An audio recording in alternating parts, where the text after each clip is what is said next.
আর দুজন মানুষ এক ঘরে থাকা মানেই গ্রহণ করা হয়ে গেল। দিদি ভাই, হচ্ছিল মামুনিকে নিয়ে কথা, তুমি তার মধ্যে কেন আমার কথা টানছো বলো তো? আমি একবারও বলেছি যে আমি এই বাড়িতে তোমার ভাইয়ের বউ হয়ে থাকতে চাই? একবারও বলেছি আমি যেমন ভাবে আছি কাজের লোকের মতো যে কদিন থাকবো ওরম ভাবেই থাকবো। মামুনিকে তো কতবার বললাম তুমি যেখানে যাচ্ছ আমাকে নিয়ে চলো, তাহলে অন্তত আমি প্রাণে বাঁচি। এই বাড়িতে থেকে সারাদিন কারোর খোঁটা শুনতে হয় না আমার। ও মামুনি, তোমার সত্যি সত্যি ও বাড়িতে গিয়ে দাসীবাদী লাগবে না? লাগবে তো, আমাকে নিয়ে চলো না তোমার সঙ্গে। কাজখানা তুমি ভালো করলে না চাঁদ বাবা। তোমাকে তো আমি মানুষের সঙ্গে মানুষের মতো ব্যবহার করতে শিখেছিল। তুমি অমন সুন্দর মেয়েটার সঙ্গে কুকুর বেড়ালের মতো ব্যবহার করছো। ভেবেছিলাম তোমাদের খানিকটা মিলমিশ হয়েছে, এখন তো দেখছি সবটাই ফাঁকি চাঁদ বাবা। বললাম না মামুনি, ওই প্রসঙ্গটা এখন থাক। থাক বললেই কি নাকা যায় বলো দেখিনি চাঁদ বাবা? তুমি অমন ধারা একটা মেয়ের সঙ্গে এমন ধারা ব্যবহার করছো আর বলছো প্রসঙ্গখানা থাক।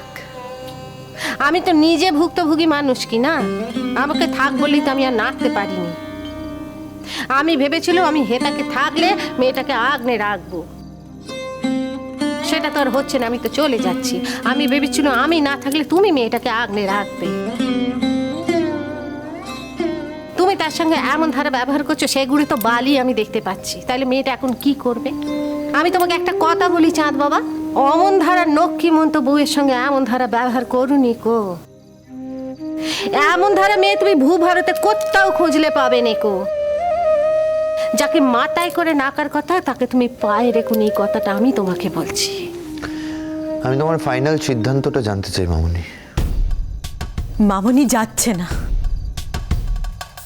এটার মধ্যে আবার জানাজানির কি আছে? আমিও দেখি না মামুনি কেমন করে আমার চোখের সামনে দিয়ে যেতে পারে। একটা কথা কইছি চাঁদ বাবা, সাজিমা তোমাদেরকেও কইছি। একটা সময় আসে যখন প্রত্যেক মানুষকে ঘুরে দাঁড়াতে হয়। তোমাদের এই ঘর থেকে আমি মেলা আঘাত পেয়েছি, মেলা অপমান পেয়েছি, তবুও কুকুরের মতো হেতাই পড়েছিলাম এই বাড়ি আঁকড়ে। কিন্তু আজ যেটা পেয়েছি সেটা সবকিছুকে ছাপতে গেছে। কি পেয়েছি সেই কথাখানা শুধু আমিই জানি। তাই আমাকে আর কোনো মতেই হেতা রাখা যাবে না। আমি কোনোভাবেই হেতা থাকবো না। তোমরা বলছো তোমাদের কথা যে আমি রাখতে পারছি না, সেজন্য আমাকে ক্ষমা করে দিও। কিন্তু আমি হেতা থাকবো না। কি বলছো মামুনি? বাকি দিনগুলো আমি একা বাঁচতে চাই চাঁদ বাবা। এ বাড়ির কারোর বাঁচায় আমি কখনো হস্তক্ষেপ করিনি। তাই আমি এখন চাই না যে আমার বাঁচাতেও কেউ হস্তক্ষেপ করতে আসুক। আর যদি তোমরা সেটা করো আমি সেটা মানতে পারবো না। মামুনি, তুমি একবারও ভাবলে না যে আমরা কি করে থাকবো? আর তো কটা দিন বাকি গো সাজিমা। এই কটা দিন আমি শুধু নিজের কথাই ভাব। তুমি কখনো এরকম স্বার্থপর হতেই পারো না। ও তার মানে আমি না খেয়ে খেয়ে কাঠি হয়ে যায়, তোমার তাতে কিছু যায় আসবে না বলো? আমাকে জোর করে কে খাওয়ায়? তুমি তো ঠুসে ঠুসে আমাকে খাইয়ে দাও। বুঝতে পেরেছি, আমার কিছু হলে তোমার কিছু যায় আসবে না, সব বুঝতে পারছি আমি। বলছি আমার জন্য যখন মাঝে মাঝে মন খারাপ করবে তখন আমাকে হোতা গিয়ে দেখে আসবে, কেমন?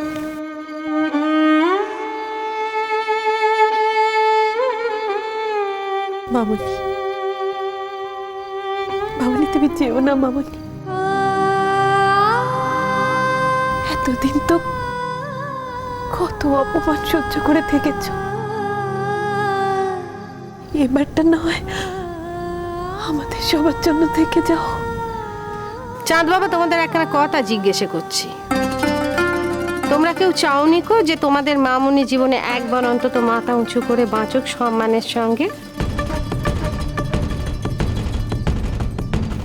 কি হলো, চুপ করে থেকুনি, মুখ ফুটে বলো। তাইলে আমি আর যাওয়ার ঝোঁক তুলবনি। বলো দেখিনি, বলো যে তোমরা কেউ চাওনি কো যে তোমাদের মামুনির জীবনে অন্তত একবার সম্মানের সঙ্গে মাথা উঁচু করে বাঁচুক। মামনি, আমি তো শুনেছি বাবাও তোমায় রিকোয়েস্ট করেছে না যেতে। সারা জীবন তোমার বাবা আমাকে নাতি ঝ্যাঁটা মেরে ঘর থেকে তাড়াতে চাইলো, আর যে মুহূর্তে আমি চলে যাব সিদ্ধান্ত নিয়েছি, তখন আমাকে এসে কি বলতেছে, তার মায়ের নিয়মগুলো রক্ষা করার জন্য হেতাকে থাকতে। শুধু তার মায়ের নিয়ম রক্ষার জন্য, আর কিছু নয়। চাঁদ বাবা, আমি কি অতই কুকুরলো, হ্যাঁ, যে এখন আমাকে ওই কথা বললে আমি হেতা থেকে যাব?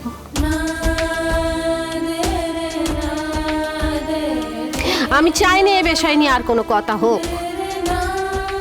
আমার যা সিদ্ধান্ত নেয়ার, সে সিদ্ধান্ত নেওয়া হয়ে গেছে। কোনো কিছু করেই কিন্তু আমাকে আর ফেরানো যাবে না।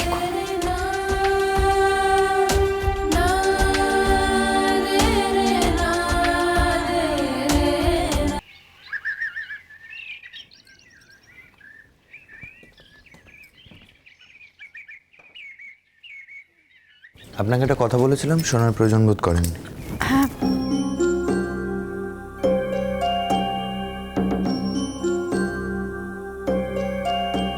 শুনতে পেলেন না কি বললাম? না, আমি বুঝতে পারিনি। মানে আপনি কিছু চাইলেন? কি খাবেন বলুন? আপনি ব্রেড খাবেন না? আপনাকে আমি পই পই করে বারণ করেছি না যে সকালবেলা ঘুম থেকে উঠে নিচে এই রান্নাবান্নার কাজে আসার আপনার দরকার নেই?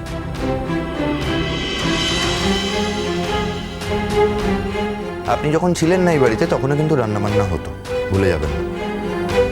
তাহলে কি করবে পুপুল? তাহলে পুপুল, তুমি যে বলেছিলে ওই বাড়ির কাজের লোক হয়ে থাকবে,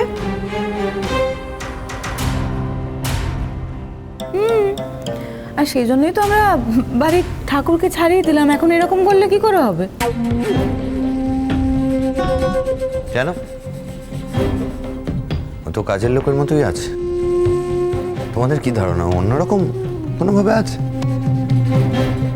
ধরো যদি আমাদের রান্নার লোকটা বাড়িতে থাকতোই, তাকে দিয়ে এত কাজ একসাথে করাতে পারতে? ঘর মোছা, বাসন মাজা সবটা সে করতো। শুধু দুবেলা দুমুঠো ভাতের বিনিময়ে অন্য কাকে দিয়ে তোমরা এই সমস্ত কাজগুলো করাতে?